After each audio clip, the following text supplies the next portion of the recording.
Hello and welcome to another tutorial. We are continuing our discussion with what is an interface. So to implement an interface, the name of our class would change to a particular brand of bicycle, for example, such as ACME bicycle, right? So basically, you want to implement an interface. Remember, you can extend only one class, but you can implement one or more interfaces, because again, the whole idea is that interfaces are more like abstract contracts. So the compiler knows that when you implement some interfaces, you have to provide body for those abstract methods that each interface has, right? And you would use the implements keyword in the class declaration. So this class implements this interface. If you have more than one interface, you separate them with comma. So implements interface 1, comma, interface 2, comma, interface 3, etc. So you can only extend one class, but you can implement multiple interfaces. So the extend comes before implement, which means class A extends class B, implements class C, D, etc. right? So here we have this class cadence, speed, gear, and then we have these abstract methods that are in the basically bicycle, right? Change cadence, change gear, speed up, apply brakes. And then this class is overriding them. Override means it has exactly the same method signature, right? The return type, the name, and the parameter type. But in the interface, there was no body. Remember, in the previous lecture, I make a distinction between empty body and no body. These methods don't have an empty body in the interface because they are abstract. So you have to immediately terminate them with semicolon.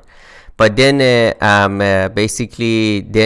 when you implement this interface, you are forced by the compiler to override those methods, which means now you have to provide body for those methods, provide implementation. Even an empty body is still an override, which means you are providing some implementation.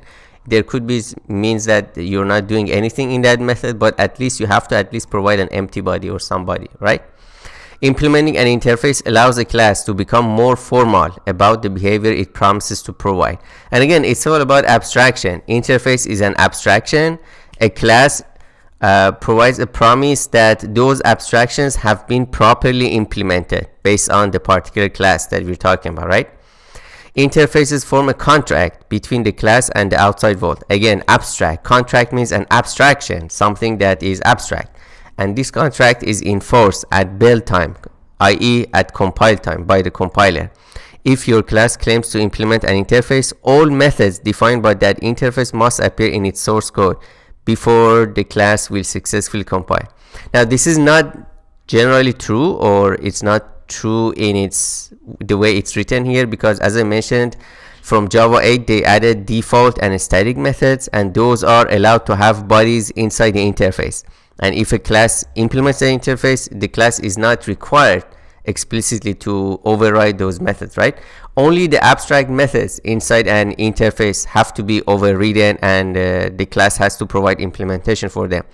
And again, up to Java 7, the idea was that everything in interface is abstract method, but from Java 8, they added the static and default methods, and these methods can have, in fact, body inside the interface. So only the abstract part of the interface has to be implemented by a class. So let's say that this animal class now basically let's create a new class. Let's call it cat, right? And we want to extend saying that cat is a animal, right? Remember, is a relationship. Is a means inheritance. It means inheritance, and it means basically extends keyword, right? Now, obviously, in this case, mammal, any cat is a mammal too, right? So it makes more sense to have mammal as a separate class and put it in the class hierarchy. That's what we discussed here, right? Animal, mammal, cat, dog, lion. But here, I'm just trying to show you how the basically to implement an interface. So extends animal and then implements some interface. Now, you cannot put a class here. Only interfaces is allowed, so we can write mammal. And Eclipse is very intelligent in the sense that its autocomplete only shows you the interfaces, because Eclipse knows something that comes out of the implements keyword has to be an interface, right? So it doesn't show you any class. Whereas here, when I want to use autocomplete to check the extends, write something after extends, as you see, if I type A, Eclipse's autocomplete only shows classes, because Eclipse knows that whatever that comes after the extends keyword has to be a class, not an interface, right? There's exception to it when an interface is extending another interface. So interfaces can inherit from each other, that's true, but a class cannot extend an interface. A class has to extend another class, but it can implement interface, right? So if I type again, the autocomplete shows me only the classes, and I want to select these. And here, if I type M again, as you can see, autocomplete shows me only the interfaces. So your IDE is intelligent and knows what to do. So as soon as we say that this class implements an interface, we get a compilation error. And the compilation error is that the type cat must implement the inherited abstract method mammal.speak. And let me just copy and paste this here, right? And what this means is that there is an abstract method in this interface called speak. And note that there was also a default method.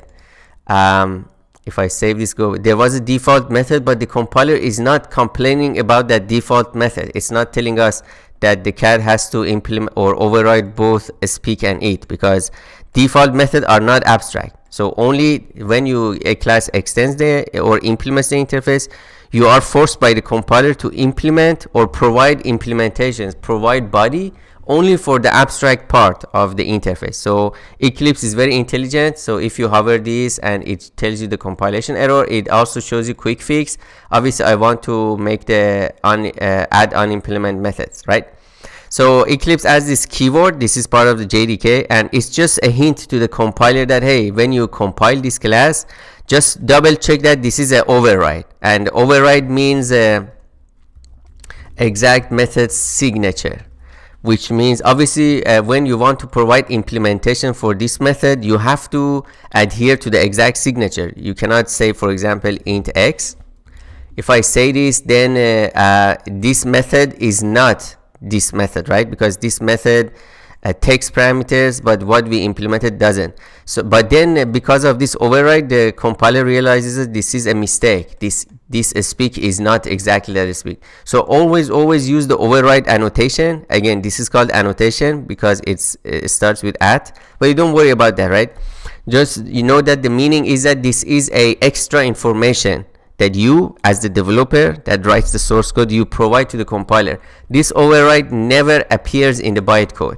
It has no effect on the bytecode. So it's purely compile time thing that tells the compiler, hey, my intent here is that this method is exactly the speak inside the interface, right? When you are overriding in the bytecode. So annotation means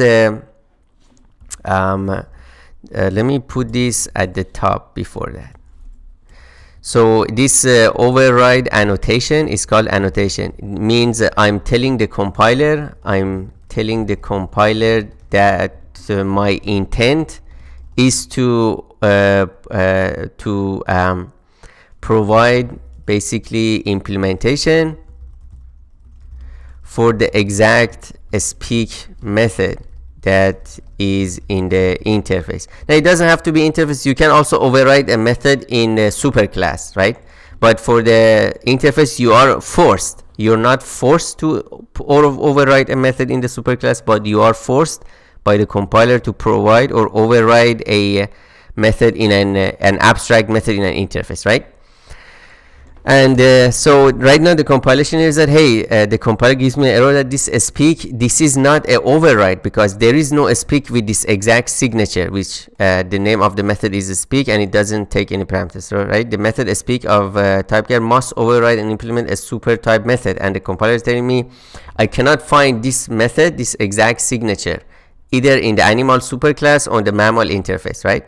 That's because in the mammal we change this. So if we change this back, and this compilation, and note that this is a body, so basically it's an empty body, but the compiler still recognizes this as a implementation, right? So this method is no longer an abstract method in this class. In the interface it is abstract, in this method it's not. And what we're saying that this is a valid override because the signatures exactly match, right? Exact method signature, name, return type, and basically the parameter type. And then the access modifiers like public, protected, these don't really matter. For the interface there's only two options, right? If your interface is not public, basically it doesn't matter if the methods are public or not, because no other class outside the package is allowed to, no other class is allowed to access it. So you don't really need to add public here if you intend to restrict the scope of your interface to the package itself. But normally when you have interface, you want other people to also interact with your application through the interfaces. That's why you mostly see that the interfaces are defined as public, so anybody can access them. Alright, so now we can do a sysout, basically a speak override in a cat class. So we are manually overriding this method in the interface. Note that we can in fact override a method in the animal class itself, right? It has these methods. These are not abstract, right? So they have some empty body. They do nothing, but we still had to provide some body for it, right? And then if I go back to the cat, Eclipse has this feature. If you right click source and then override implement methods, and it's very nice that in this box it shows you all the super classes, basically the class hierarchy and the interface hierarchy. Or your class can extend one class, which is animal, and animal by default extends object. So object is like the grandparent of your cat class, right? Object is the parent of animal, animal is the parent of your current class, which is cat. But then it also implements interface. So interface is also a super type or a base type. I'm not saying base class because interface is not a class, right? But it's a base type, right? So as you can see, there is a default method it that the interface automatically provides implementation. So we can still stick to that default, which already has an implementation, a body inside the interface, or we can select to override it, right? And again, Eclipse adds this nice annotation override so that the compiler checks the signature of the method, the parameter types, the return type, to make sure that it's an exact match. And then note that the signature that has by default, what happens here is that it tells the runtime that by default basically we're calling the super type. In this case, that's the interface implementation.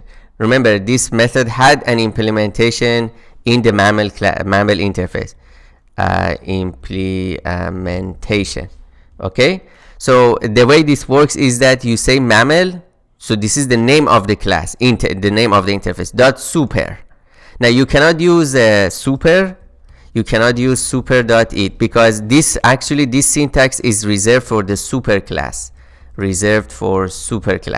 So in Java 8, when they added the non-abstract method in interface, the question was, how do we actually call that implementation, right? So if I want to show you, because this super keyword was reserved only for the super class, it doesn't, if you use it, it doesn't refer to the interfaces. So they came up with the idea that let's use the super, but it has to be basically the name of the interface comes before it, mammal.super, and then the compiler realizes, okay, you mean that the super type, which is mammal. For the class itself, you don't have to say basically what I'm saying is that you don't need to say animal.super. Something. You see, the Eclipse autocompiler doesn't show anything. However, if I just say super dot, as you can see, these are all methods, do nothing, do nothing, do, which means the super is referring to the super class, which is animal, right? And I can also show you if I right click and say source override implement methods and look at the, try to note that it doesn't show me the interface again because I already overrode it, right? So animal do nothing, and again by default it's going to call the implementation in the super class. So for super interface, an interface which is super type, if we want to call its implementation, we say that the name of the interface dot super. The reason is that the super keyword itself is reserved, that points to the super class. It never points to the super interface, because obviously a class can implement multiple interface. So it's not clear if you it's not clear if you use super and it could refer to interface. It's not clear which interface is pointing to. But because a class only extends one other class, then the super is very clear that it's pointing to the super class. So super keyword points to the only super class, to the one super class. So if you don't extend anything, it means you're pointing to the general object class, which is by default the super class or every class. But here we are extending animal, so this super means it's pointing to the animal super class. So for interfaces, you have to say the name of the interface dot super, which means we are referring to a super type. And again, I'm trying to make a distinction, which is very important. Super type, previously we say super class or the base class, or derived or parent class, right? However, when we add interface, because interfaces are also types, and once we introduce interfaces, and a class can implement multiple interfaces, then the question is, how do we gain access to them? We say that we reserve the basically reserve super for pointing to super class, which is one and only one, right? And then we're going to reserve the name of the interface, dot super, to point to a particular super interface. And the combination of the super class and the super interface generalizes to the concept of super type, any class or interface, right? Because a class like animal is a type, interface is also a type, and our class cat is benefiting from both this animal class and this mammal interface. So these are all super types of cat, right? So in the class hierarchy, we should also add basically other types, right? Interfaces. Feline could be an interface. Remember when we talked about this, we saw that basically if we try to define feline as a class, Java doesn't allow it. But then we can have basically an interface, new interface, feline, right? And then let's say a feline has to pair, so public void pair, right? This is an abstract, and then we can say that our cat implements not only mammal but also feline. And again, when I try to use the Eclipse autocomplete, it knows that it has to only show me interfaces. Whatever comes after the implements has to be only interface type. And now I'm forced to implement or provide body for that abstract method, which was pair, right? So sysout pairing, cat pairing, right? So again, override is a good annotation. It guarantees, or it tells the compiler to double check the signature to make sure that it's an exact match, right? So that was our more detailed discussion on interface. We will come back to this when we get more familiar with object-oriented programming. So I hope you enjoyed this. Please stay tuned, and I'll see you in the next one.